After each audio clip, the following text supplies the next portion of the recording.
Yep, so hello, how are you, all my beautiful people? Welcome to the Alternate Point of View. My name is Tracy Lee, and I am so excited to have anyone who is here watching this channel, viewing this channel. If you are new, welcome. If you are an OG, welcome back. So, I am super excited to have you on this particular video because on this video, we are going to be talking, yes, more about the Samantha Woll trial, murder, and the wrongfully accused of Michael Jackson Bolanos.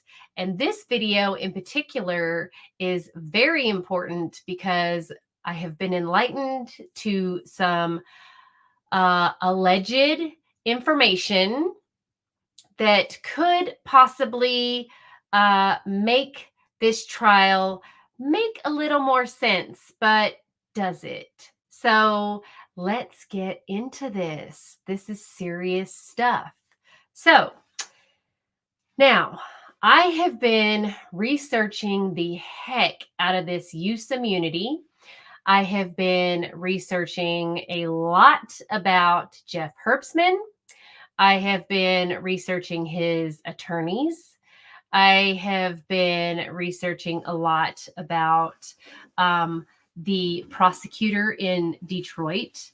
I have been looking at a lot of different things as far as the money at the synagogue. I have been just doing a lot of stuff trying to figure out how in the world did Michael Jackson Bolanos just suddenly fall into the laps of these detectives, the prosecutor, this entire case altogether.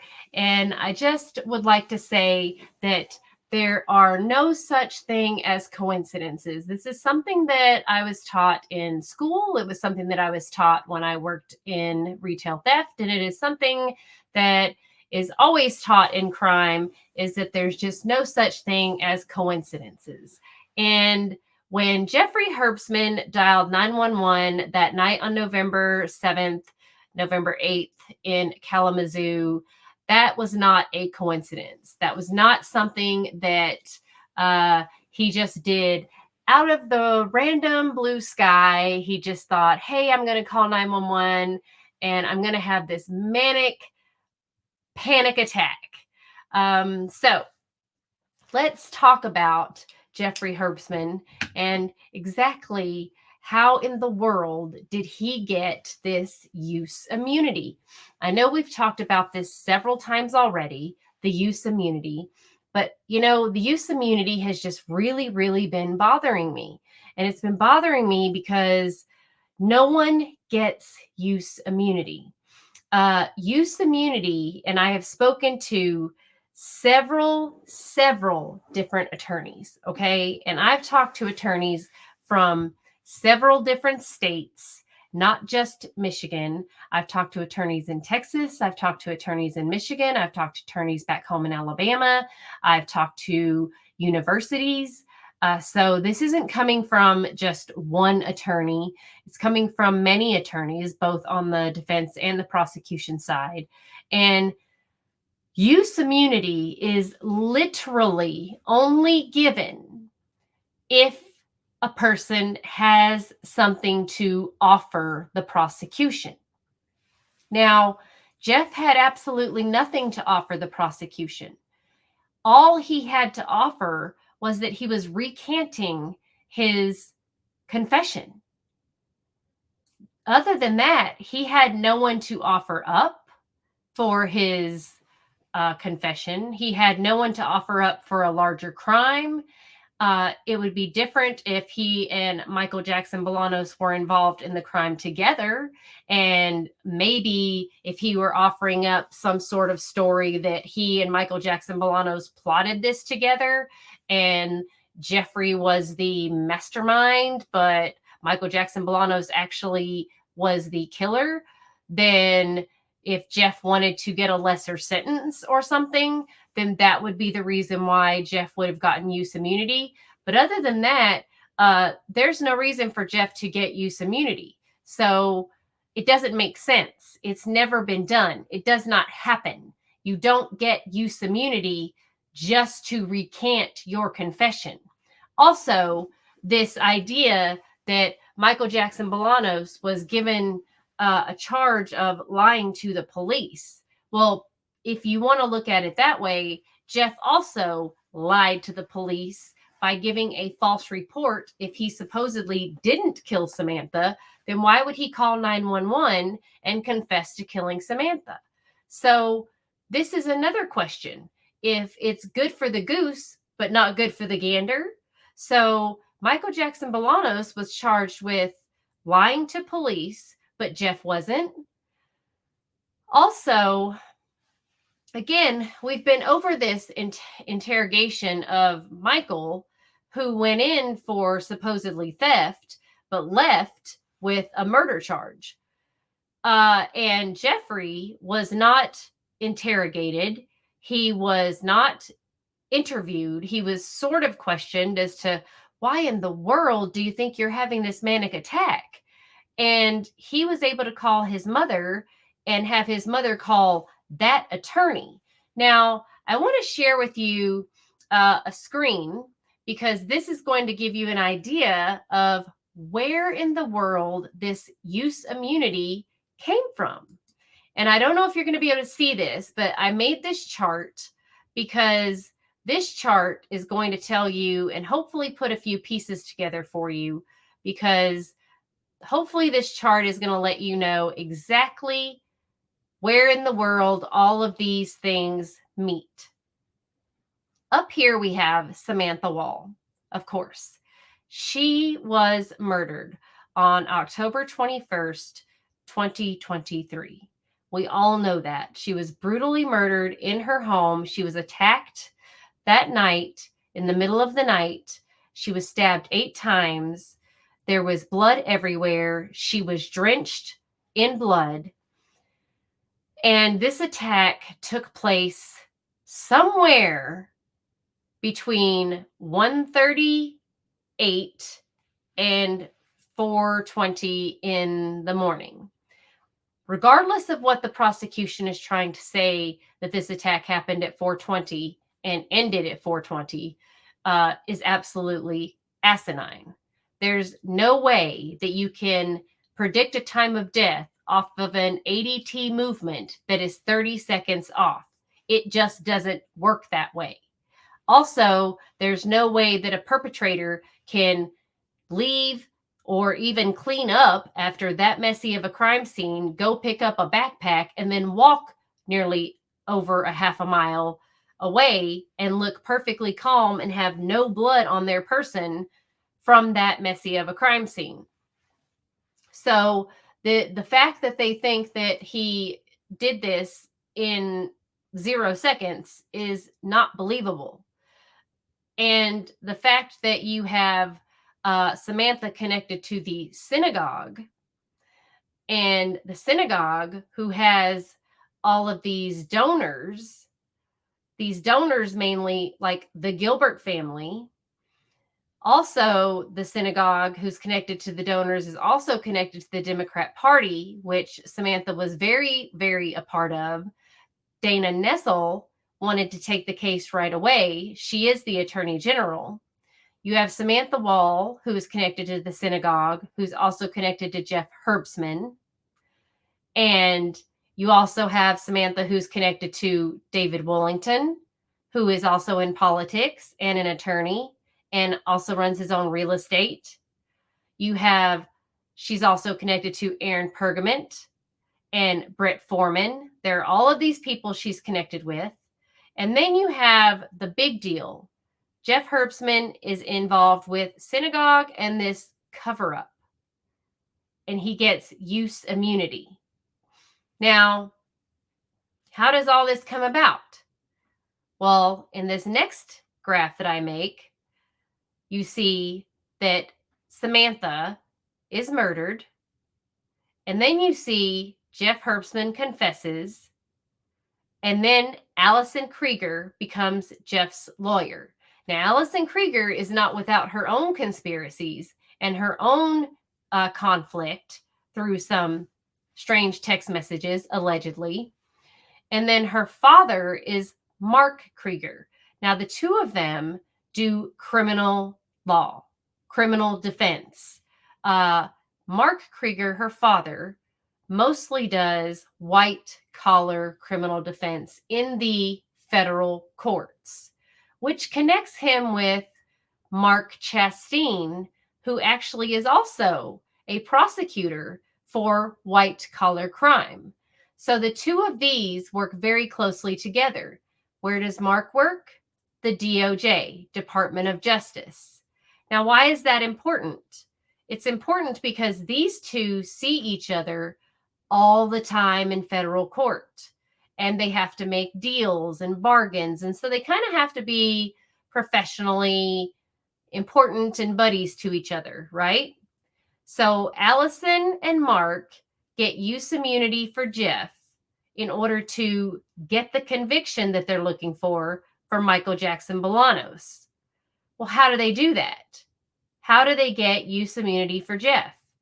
Well, Mark, who is the defendant attorney for white collar crimes, works with Mark Chastain at the DOJ, who is the prosecutor for white collar crimes. Because they're so close, and Ryan Elsey is the prosecutor on this case for Samantha Woll, well, you know what? He has to be able to get Jeff the immunity for this case. So if Mark Krieger and Mark Chastain are able to work out a deal to get Ryan Elsey a job at the DOJ, allegedly, which miraculously happens. Miraculously, Ryan Elsey 2 weeks ago announces that he has a job at, guess where? The DOJ. Actually, 2 weeks ago, he announces that he is leaving the district attorney's office in Detroit. 2 weeks ago. 2 weeks ago, he was not at the hearing for Michael Jackson Bolanos when they were deciding whether or not to retry him. I thought it was odd that Ryan Elsey wasn't there. And I wondered, who was this new attorney? And why would he leave when here we are in the midst of trying to decide whether or not we're going to retry Michael Jackson Bolanos? So 2 weeks ago, he bids farewell to the Wayne County Prosecutor's Office.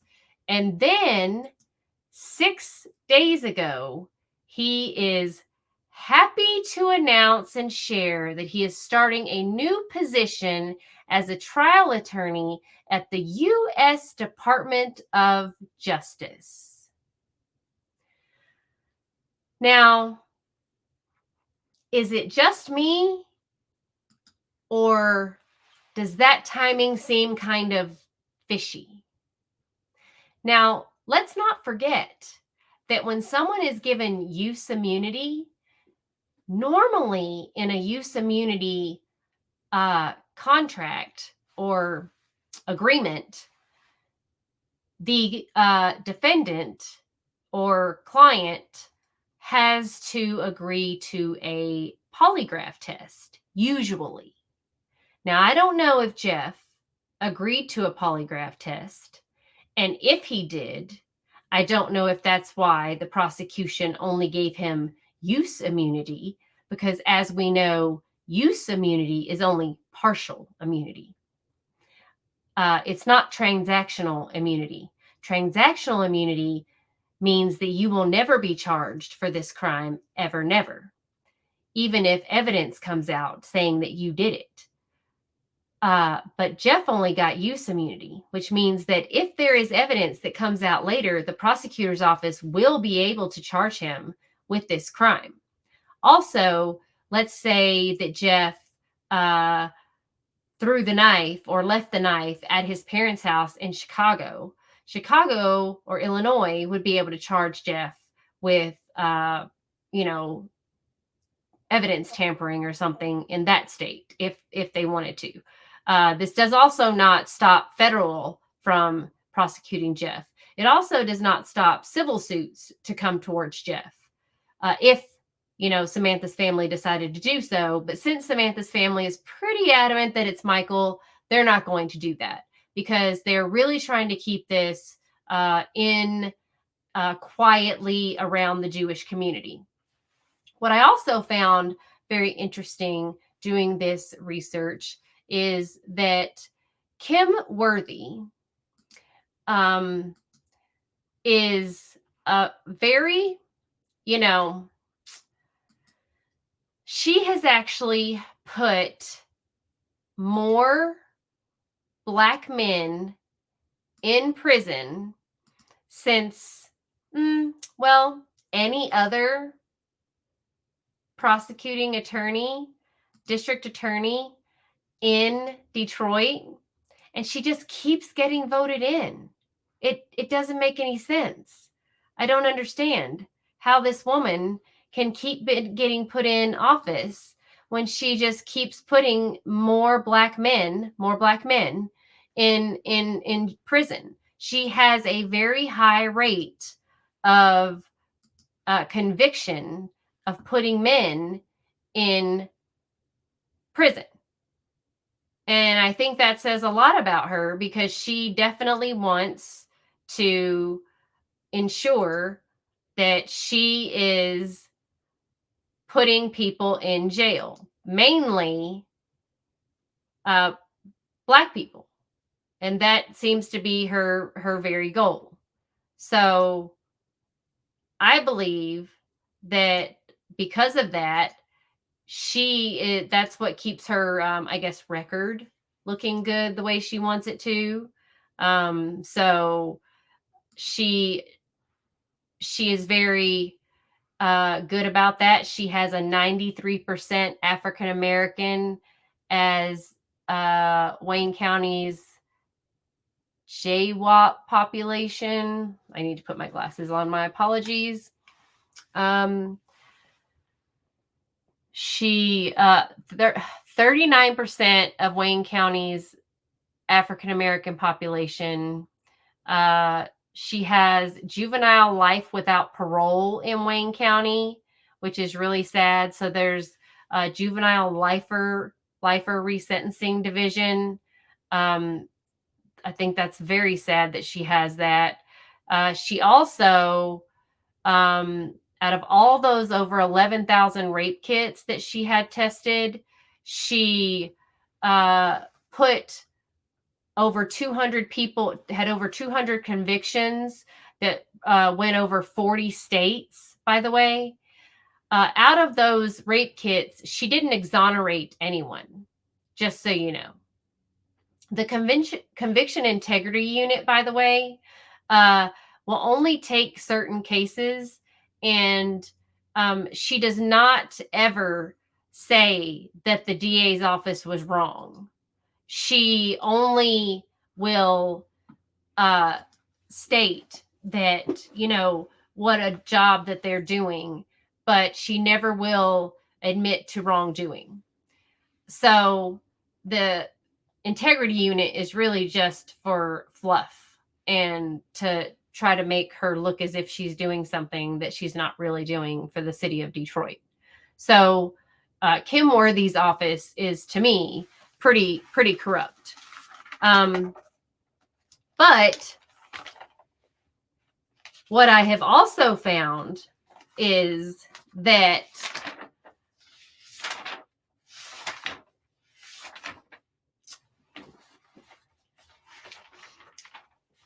knowing that Mark Krieger works in the federal court system with Mark Chasteen, and that is how they know each other, and that apparently, allegedly,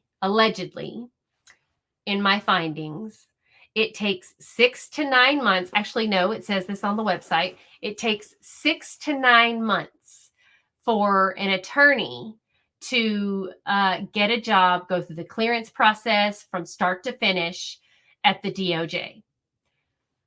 So if it takes 6 to 9 months to get interviewed, get your clearance, get through all the process. Now I know it takes a long time to get a job in an executive position. I couldn't imagine how long it takes to get a job at the DOJ. I mean, just when I was working in loss prevention with companies, it would take months to get cleared to work for a company because they had to go through your entire background.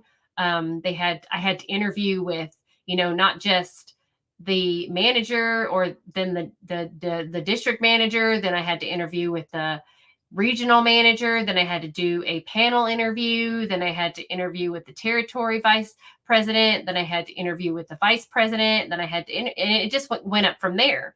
Then I had to wait weeks before I would get a phone call back after they met and deliberated and decided on whether or not they wanted me. And then I would have to go through, all of the process of the training and everything else. So it was a long time before I actually ever got the position. So I can't imagine what it would take to get on at the Department of Justice. So that process must take a very long time. Also, I'm thinking, if you have a caseload at, a state prosecutor's office, what happens to your caseload? Do you obviously have to finish out the case that you're working on? You must have to give some sort of decent notice that, hey, this will be my final case. We need to pass my other cases on to so-and-so. We may need to get some continuances in, file some motions, blah, blah, blah. There has to be something that has to be done. But what I do know is that allegedly, and all of these sources that I have remain and wish to be anonymous. So I will not be naming any sources in this case and in this situation. So if anybody asks, you're not going to find that out. And I do reserve the right, as this case goes on, to maintain those people's privacy. But allegedly, Ryan Elsey got a text close to after the trial date was set for the Samantha Woll case, that he would be getting a job at the DOJ if he could just get this case knocked out, and Jeff Herbtsman would be no longer involved in this situation. So how is that not corruption? How is that not prosecutorial misconduct? How is that not illegal? I'm just asking. How is that not you scratch my back, I'll scratch yours? And how is that not sacrificing one man's life for another? So, as I've stated before, the medication that Jeff Herbtsman claims to have made him go crazy and confess to murder. I researched the medication. I'll pull it up for you actually, and I'll show you what it says about this medication so you can see for yourself, because I don't want people to say that I'm giving false information. So you can see the side effects of Auvelity, that is what it is. It is a bupropion. So let us share this and see this together so you can understand that I am not lying to you. But what Auvelity is supposed to do is be a more fast-acting medication, more fast-acting than Prozac or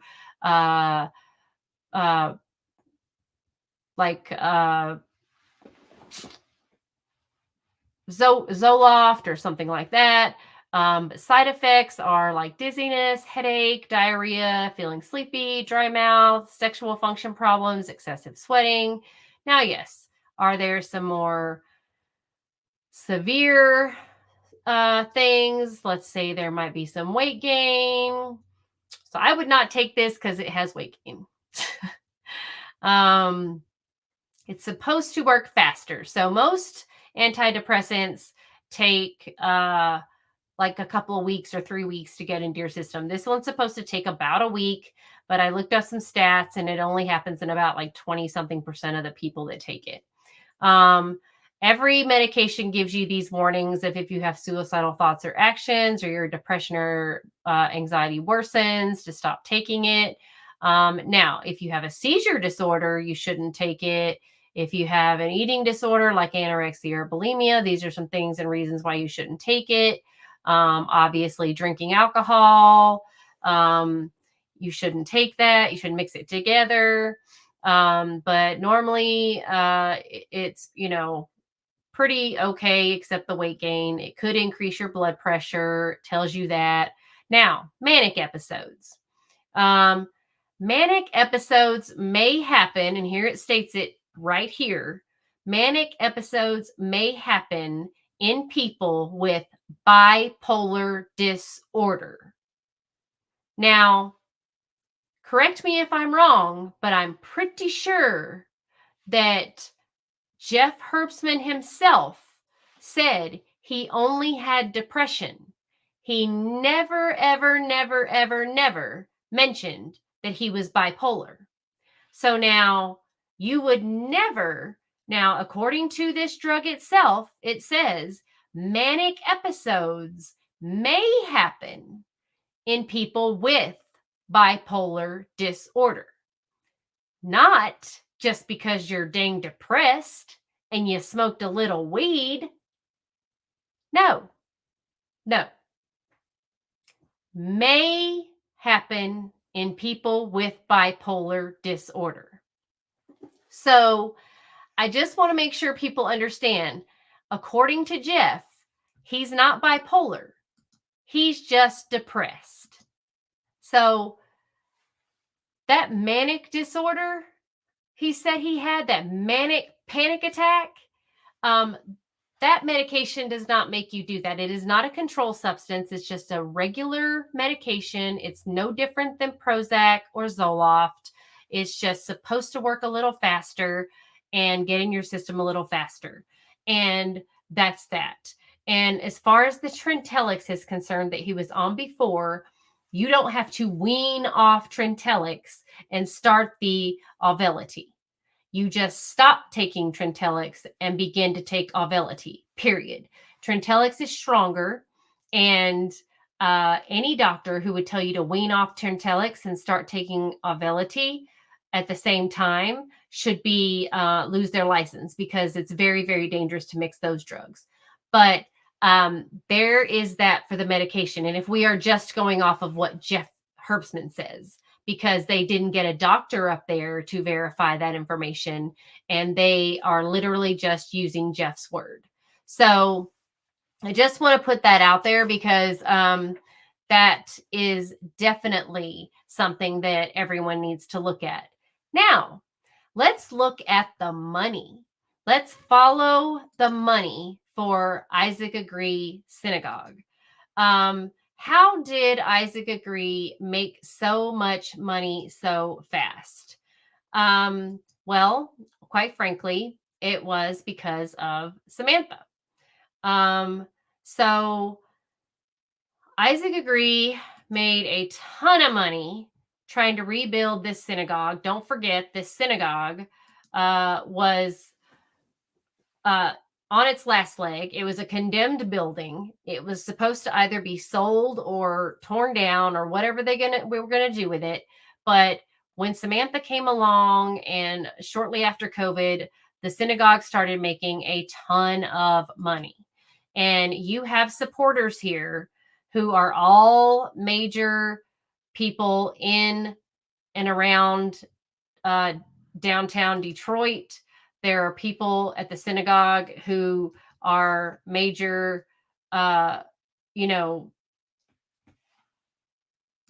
people at the synagogue that are actually on their list of major donors on the synagogue. So if you look at their names at the bottom of the synagogue page, you'll see that they have a significant name on the list, and they get to have their name on the list because they've donated a significant amount of money.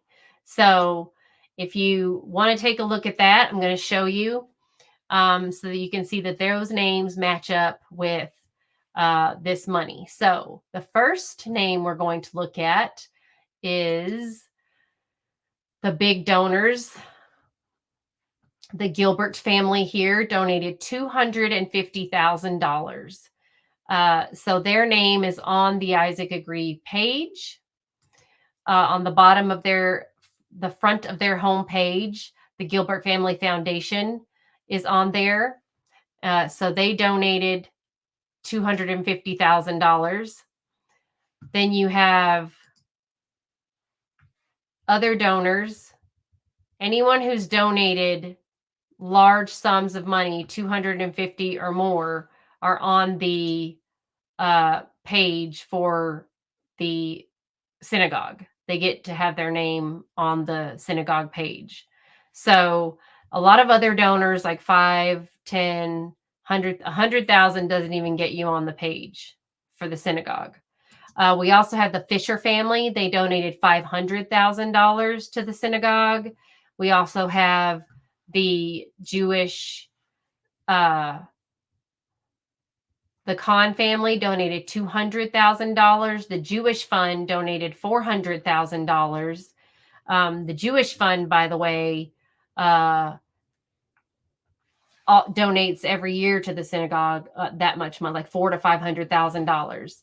The Williamson Foundation donated $350,000. This is where most of the money came from to redo the synagogue. A lot of smaller donors. Most of these are families that go to the synagogue. But you have a lot of donors here. A lot. You have the Fidelity Investment Charitable Fund. You have the Jewish Federation of Metropolitan Detroit. You have a lot of families, the Colburn family, the Eugene Applebaum family. If you look at these names will start coming together. You even have Samantha Woll's family gave $50,000 to the synagogue as well. You have, the Jewish Fund again with $135,000. The Normal Esther Allen Foundation gave $250,000. They have to be transparent with these numbers because they are a 501c, and all of these people are 501cs, yet they also own actual businesses. So the Fisher Foundation, the Gilbert family, they're very big into real estate. So as you can see, all of their names are on this list down here. So all of these families that gave 100, 200,000 or more, all are on the name of their page. And I also want to show you so you can see that Samantha Woll, her face is all over this synagogue page. They are using her face, her voice, everything, everywhere. There's Samantha in the corner. She's giving speeches. This is Mike Dugan, the mayor of Detroit. I know the synagogue is very behind him.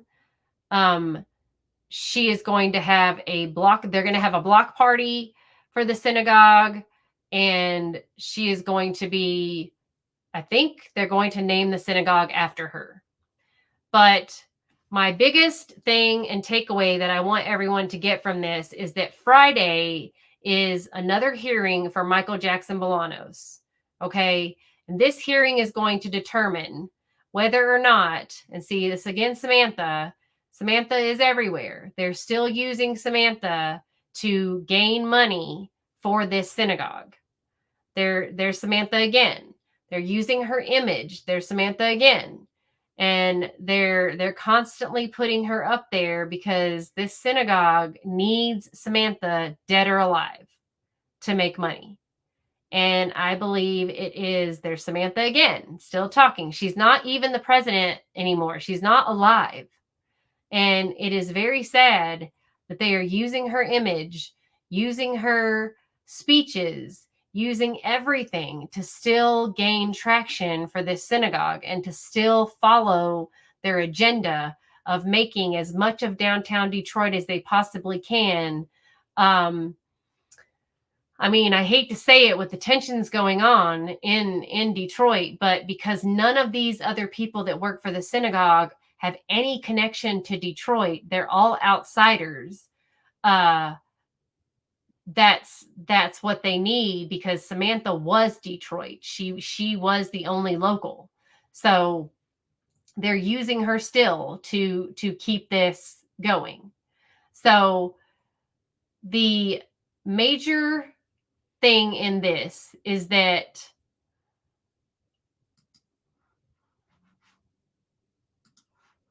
Detroit, okay, we have all of the donations. We have everything that is going on. But here is the guy, Ryan Elsey. Okay. Ryan Elsey is your guy. He's the prosecutor who gave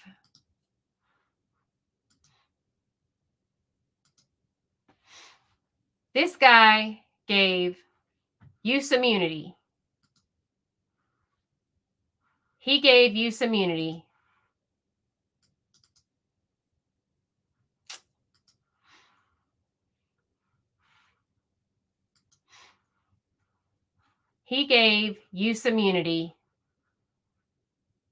to Jeff Herbtsman, to this guy. He gave use immunity to this guy because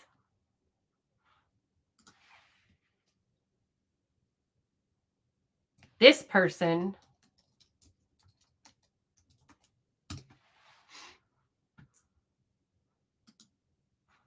is his attorney, Allison Krieger, because this guy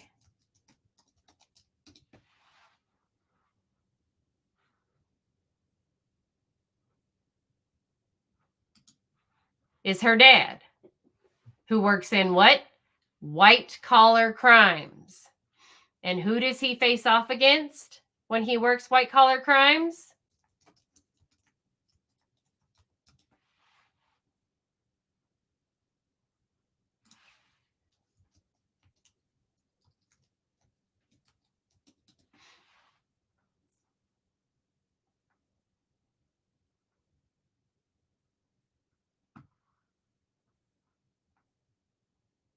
He faces,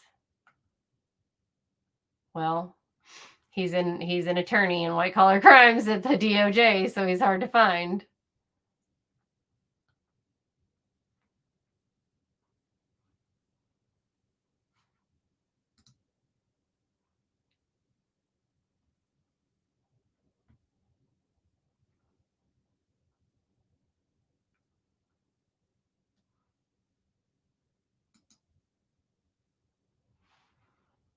This guy. So he faces this guy in federal court, who also works white collar crimes.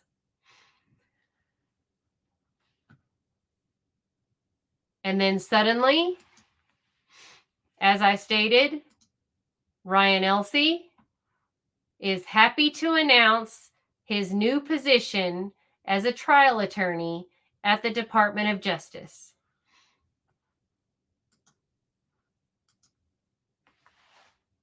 How convenient.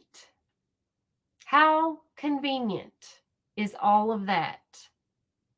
It's just a little thread, but it's big enough that it should be looked into.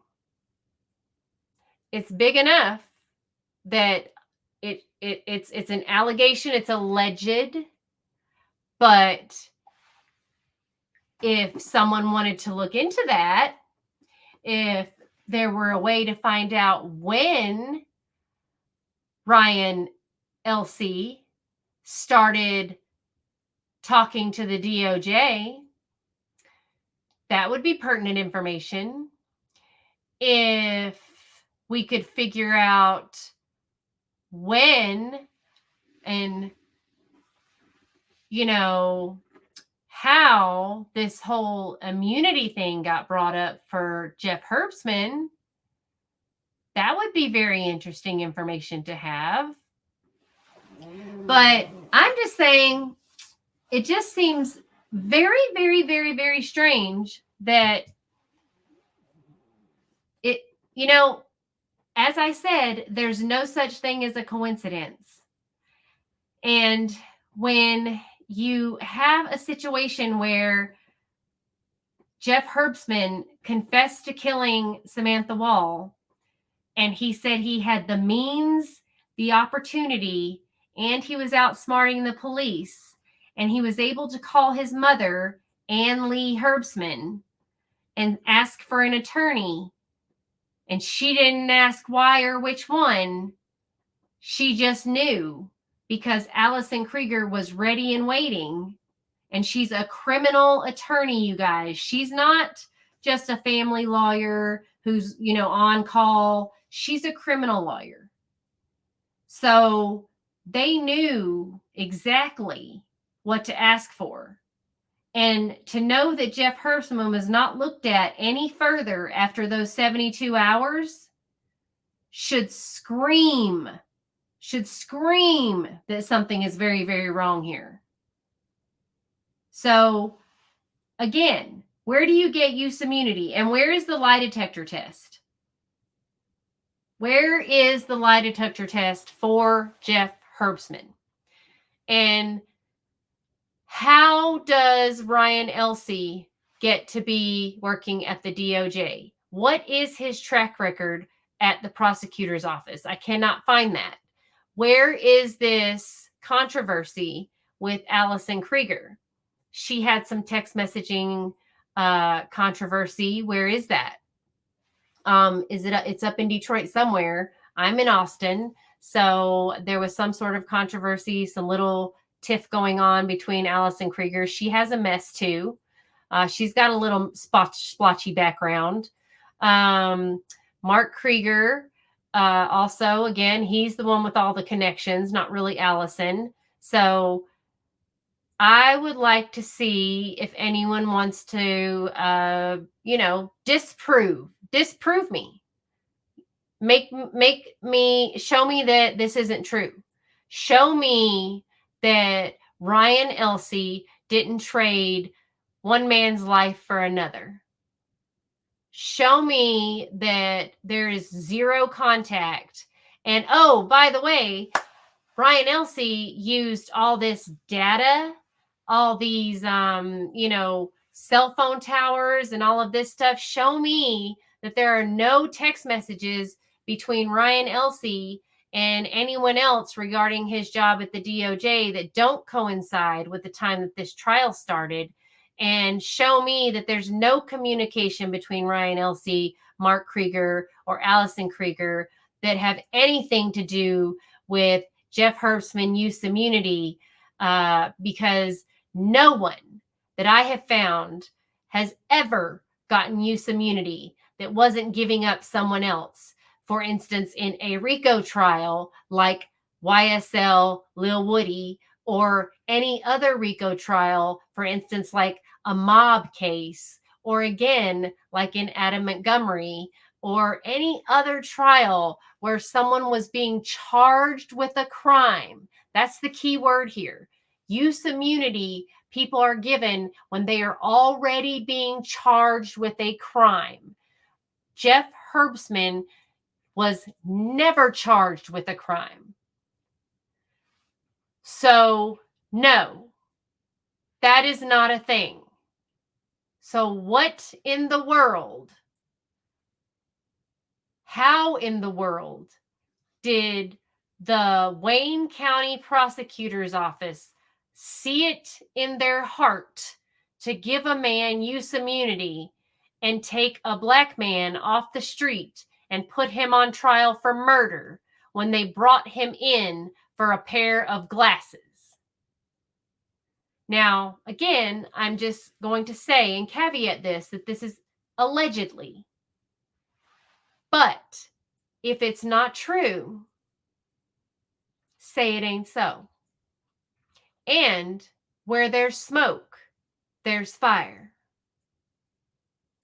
So if Ryan Elsey didn't take a deal, if there was no back scratching going on, no backdoor deals, why is Jeff walking free and Michael Jackson Bolanos in jail? And again, I will remind you that Little Miss Judge Van Houten,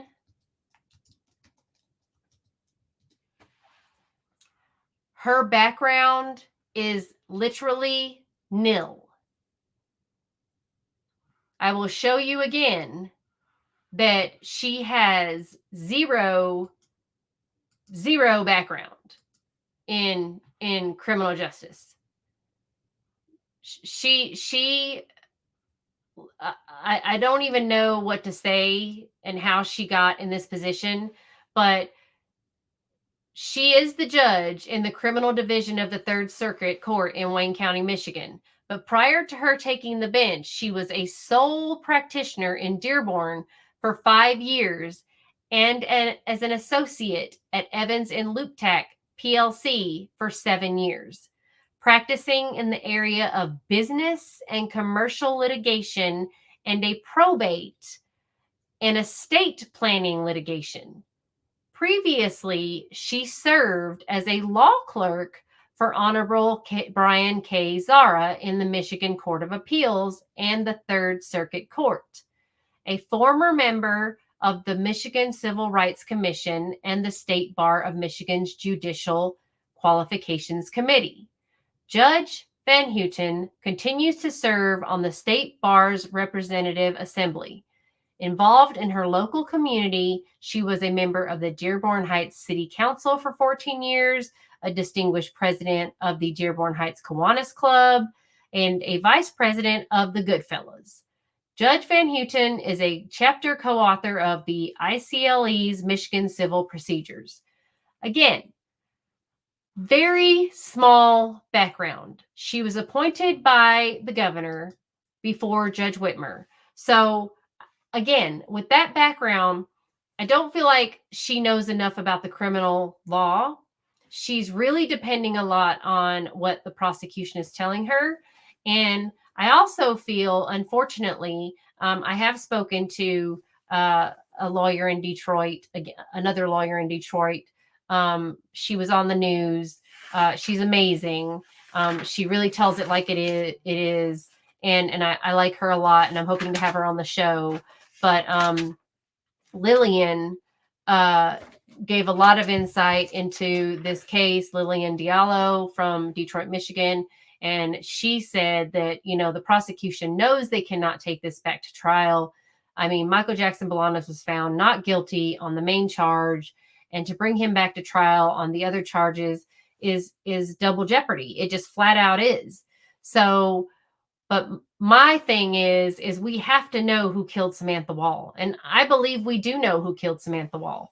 And I believe that all of this money coming into the synagogue and all of this backdoor handshake deals that are happening, and they are through people from the synagogue, through people who know Jeff, and through people who know the Wolls. The Woll family themselves are donors to the synagogue. There are other people who are donors to the synagogue that also know each other. It's just very, very, very, very strange. And it looks as if what's happening with the synagogue and the revamping of Detroit is all in favor of the synagogue. So regardless of what anybody says, it's all going back to the synagogue. I don't believe that Ryan Elsey is, I don't know what Ryan Elsey is as far as political sides are concerned, but I don't think it matters what political side you're on when you're getting a position that you are getting because you do a favor. And that is you give immunity to someone who does not qualify for immunity. And that is that. So I would love to hear anyone's input. If there's anyone in Detroit who knows anyone, please feel free to leave a comment or send me a message. I would greatly appreciate it. Also, don't forget, if you like this content, if you enjoy this content, please like, subscribe, and share. And don't forget to buy me a coffee and let me know what you think. But this is actually happening in Detroit. This is the dirty side of Detroit, you guys. And I think it's just dirty all the way around. But so you know, there are connections. There are things that are happening there behind the scenes. And I want to get this out before Michael goes back to his hearing on Friday so that everyone can just rally together and understand that there are things happening in Detroit. There are things happening that are out of Michael's hands, out of, the hands of people that really can't afford to do anything about it. And there are other people that are much more monetarily advantaged than Michael. And as you can see, allegedly, the prosecutor stepped away from this case after the case was over and the verdict came in. And now he is working for the DOJ. And how did that happen, you guys? Jeff Herbtsman got immunity. Jeff Herbtsman's attorneys knew somebody that knew somebody. And there were text messages exchanged. I just find that a little strange. So and Dana Nessel was ready to take this. Was that good for Samantha or bad for Samantha? I mean, Samantha worked for Dana Nessel. Why did Dana Nessel want to take this case so quickly? Why did she sign off on it so quickly? Why is this so political? Why did they think it was an anti-Semitic crime from jump and then suddenly it wasn't? Why did Jeffrey confess and then recant his confession? Why did they not interview and interrogate him? Why did he have a criminal defense attorney? Why did Ryan Elsey step off the case as soon as the verdict came in? How is it that he's working for the DOJ? How did he get the job at the DOJ? Is it because he was such a great attorney? Or is it because Mark Krieger, who works in white collar defense crime, knew Mark Chasteen, who works in prosecutorial white collar crime for the DOJ? What a coincidence, right? And that Ashley Krieger, Mark's daughter, is Jeff Herbtsman's attorney who got immunity.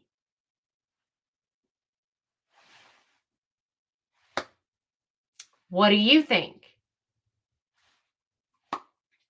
It's not a coincidence, you guys. There is no such thing as coincidences. So, thank you for watching. I hope this makes you think a little bit more about how our justice system works and how justice is truly, truly blind. So I hope you like this video. Thank you so much. Kamsahamnida. Please like, subscribe, and share, and I will see you in the next video.